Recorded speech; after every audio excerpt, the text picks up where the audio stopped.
English scientists. Michael Faraday. Michael Faraday is one of the greatest scientists in the history of man's work in electricity.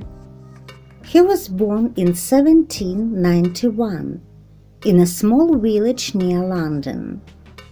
Michael grew in a poor family.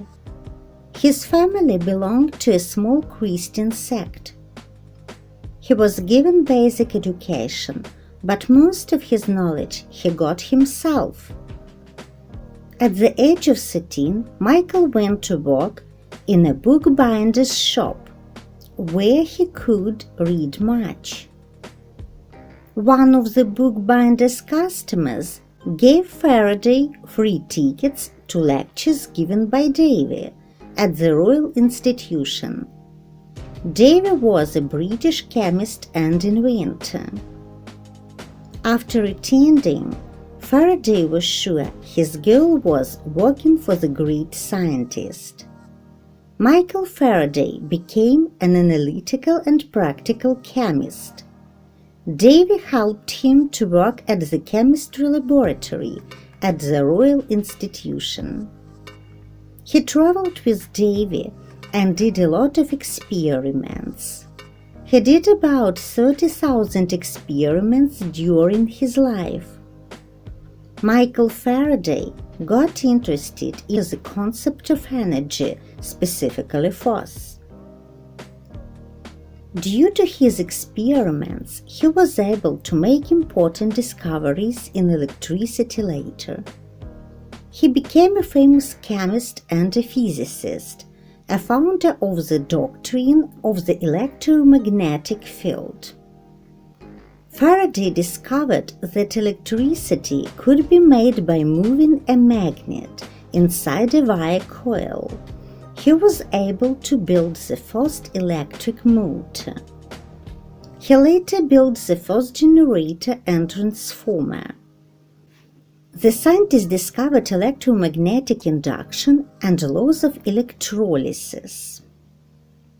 He proved that atoms contain particles that have electric charges. Michael Faraday's inventions also included methodologies. One example is cryogenics, which began in Faraday's lab in 1823, when he produced sub-freezing temperatures. Faraday even worked on the relationship between gravity and electricity. He experimented with the transmission of light through solutions. He introduced several words that we still use today to discuss electricity: ion, electrode, cathode, and anode. The scientist became a professor at chemistry at the Royal Military Academy. Faraday gave a series of 19 Christmas lectures for young people, a series which continues today. The objective of the lectures was to present science to the general public in the hopes of inspiring them and generating revenues for the Royal Institution. Faraday died at his house in 1867, aged 75. Faraday was buried in Highgate Cemetery. Albert Einstein kept a picture of Faraday on his study wall. Physicist Ernest Rutherford stated, "When we consider the magnitude and extent of his discoveries and their influence on the progress of science and of industry, there is no honor too great to pay to the memory of Faraday, one of the greatest scientist discoverers of all time."